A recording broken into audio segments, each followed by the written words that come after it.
कितना प्राउड होता है ये जानकर कि हमारे बिहार से कोई गरीब परिवार का लड़का, कोई मिडिल क्लास फैमिली का लड़का अपने टैलेंट के दम पर, अपने हुनर के दम पर देश में अपनी पहचान बनाया हो, क्रिकेट टीम में अपनी जगह बनाया हो अपने खेल और प्रदर्शन की वजह से। लेकिन जिस तरीके से उसके साथ राजनीति कर दिया गया और जिस तरीके से बिहारियों के साथ हमेशा से भेदभाव होता रहा है, वही उसके साथ हो गया। शायद आपको कोई यूट्यूबर, कोई इन्फ्लुएंसर, कोई न्यूज एंकर ये बात नहीं बताएगा, आप तक इस बात को ऐसे नहीं रखेगा, क्योंकि सभी के सभी बिके हुए हैं। सच्चाई जान लीजिए, जो गलती ईशान किशन ने की है, बिल्कुल उससे बड़ी गलती हार्दिक पांड्या ने की है। लेकिन हार्दिक पांड्या को क्या मिला है? पुरस्कार मिला है, और वहीं पर ईशान किशन को तिरस्कार मिला है। जानिए क्या है रियलिटी, थोड़ा सा डिटेल में मैं आप सभी को बता देता हूं।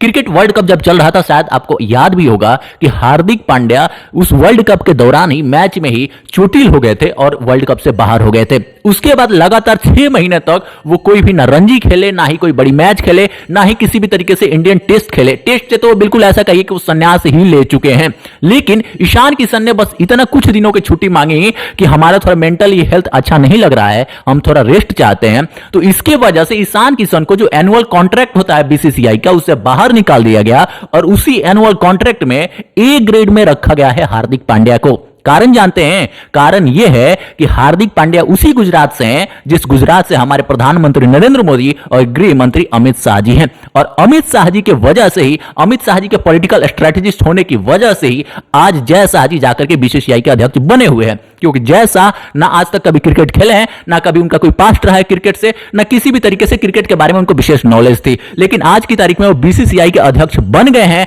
और उन्होंने आते ही अपना पॉलिटिक्स दिखाना शुरू कर दिया है। लेकिन एक भी हमारे बिहार का नेता जो बिहार को बदलने की बात करते हो, मनीष कश्यप, जो स्टैंड लेते हैं कि बिहारी मजदूरों की वजह से हमें प्रताड़ित किया गया, हम पर एनएसए लगाया गया, तो बिहारी मजदूरों के लिए बोल दिए क्योंकि राजद के खिलाफ बोलना था।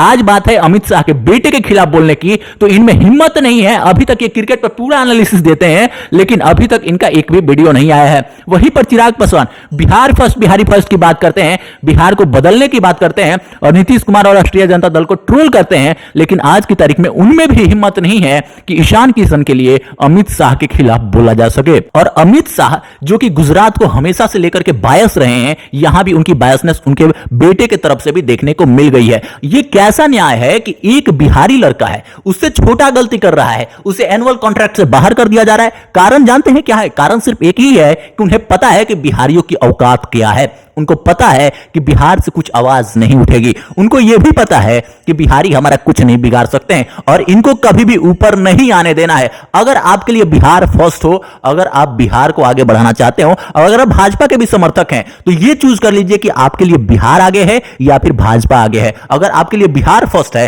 तो यह प्रोटेस्ट होना चाहिए बिहार से। क्यों उसी सजा के लिए, क्यों उसी गलती के लिए हार्दिक पांड्या को पुरस्कार मिला और वहीं पर ईशान किशन को तिरस्कार मिला? क्या कारण है? उनको ए ग्रेड में रखा गया और इनको सी ग्रेड में भी जगह नहीं मिला। एक ही गलती है, छोटी ही गलती है। इन्होंने कुछ दिनों को छुट्टी ली, उन्होंने 6 महीने की छुट्टी ली। और जानते हैं, हार्दिक पांड्या ने चोटिल होने के बाद रिलायंस के द्वारा एक टूर्नामेंट कराया जाता है, उसमें खूब बॉलिंग किया उन्होंने। तो यह कहा जा सकता है कि आज की तारीख में इंडियन क्रिकेट भी है वो मुकेश अंबानी और अमित शाह जी के चंगुल में है, उनके हाथों में है। लेकिन बिहारी जो नेता हैं उनकी औकात पता चलती है, जो यूट्यूबर हैं उनकी औकात पता चलती है। और ये किस तरीके से राजनीति रोटी सेकने के लिए आप सभी के लिए बड़ी बड़ी बातें करते हैं। मेरे लिए बिहार फर्स्ट, बिहारी फर्स्ट, मेरे लिए बिहारी फर्स्ट। हम बिहारी युवाओं के लिए, मजदूरों के लिए, गरीबों के लिए बोलते हैं, बिहार के लिए बोलते हैं। किसी से लड़ जाएंगे, हम बायस नहीं है। ये किसके भाषा है? ये चिराग पासवान और मनीष कश्यप के शब्द हैं। लेकिन जैसे ही अमित शाह के खिलाफ बोलने की बात आई, तो अब लग रहा है कि टिकट कट जाएगा अगर बोलेंगे। तो ये नहीं बोल रहे हैं। ये क्या बदलेंगे बिहार को? इनकी क्या हैसियत है? निश्चित तौर पर कहा जा सकता है कि बिहारी नेता कायर हैं। बिहारी कायर है, इसी वजह से हमारे एक लड़के के साथ ऐसा अन्याय हो रहा है और वहीं पर हार्दिक पांड्या के साथ उसको इतना अपलिफ्ट किया जा रहा है। इंडियन वाइस कैप्टन से लेकर के मुंबई इंडियंस का कैप्टन रिलायंस ने बनाया, कैसे बनाया आप सभी जानते हैं। और उसी वजह से आज की तारीख में टीम में ए ग्रेड में उनको रखा गया है। वही गलती, उससे छोटी गलती, कुछ दिनों के लिए छुट्टी क्या मांग लिए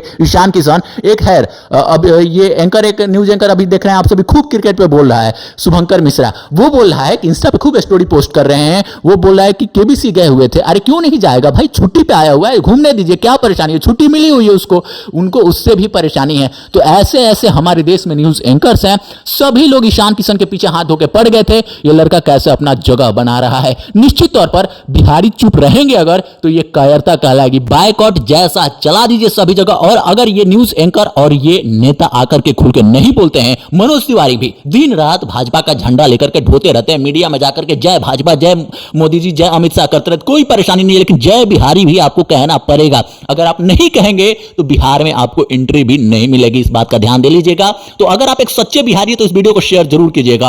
और ईशान किशन को जिसने टीम से बाहर निकाला है उसके लिए प्रतिदिन संशोधन हो रहा है और उसके कार्यकाल को बढ़ाया जा रहा है। लेकिन ईशान किशन जैसा टैलेंटेड प्लेयर जो अपने हुनर के दम पर, किसी के पैरवी के नहीं, अपनी पहचान के, अपने खेल की वजह से वो वहां तक पहुंचा है और देश में अपनी जगह बनाया है, उसके प्रदर्शन की वजह से उसको बाहर नहीं निकाला जा सका, तो उसको फाइनली पॉलिटिक्स करके, राजनीति करके, एक अलग स्ट्रेटेजी के तहत उसको बाहर फेंक दिया गया। और कोई बिहारी, कोई नेता, कोई एंकर उसमें बोलने की हिम्मत ही नहीं है, क्योंकि सभी लोग उनकी औकात जानते हैं। लेकिन हम और आप चुप नहीं करेंगे, हम और आप बोलेंगे। बायकॉट जैसा चला दीजिए हर जगह, इस वीडियो को शेयर कीजिए और डेफिनेटली इस पर हम बात करते रहेंगे जब तक एनुअल कॉन्ट्रैक्ट में ईशान किशन को नहीं ले लिया जाता है, जब तक क्षमा नहीं मांग लेते हैं जैसा, कंटिन्यू उस पर बात करते रहेंगे। आपकी क्या राय है कमेंट बॉक्स में बता दिए। क्या यह अन्याय नहीं है? हार्दिक पांड्या को ए ग्रेड में रखा गया, इनको सी ग्रेड में भी जगह नहीं मिली। जबकि टैलेंट की बात करें तो हार्दिक पांड्या और इनकी परफॉर्मेंस जाकर उठा करके देख लीजिए, कहीं भी कुछ कमी नहीं दिखेगी। वो अगर ऑलराउंडर है तो ये भी विकेट कीपर और बैट्समैन है, इनको मौका नहीं मिल रहा है। कारण यह है कि गुजरात, रिलायंस और अमित शाह जी के खानदान से नहीं है,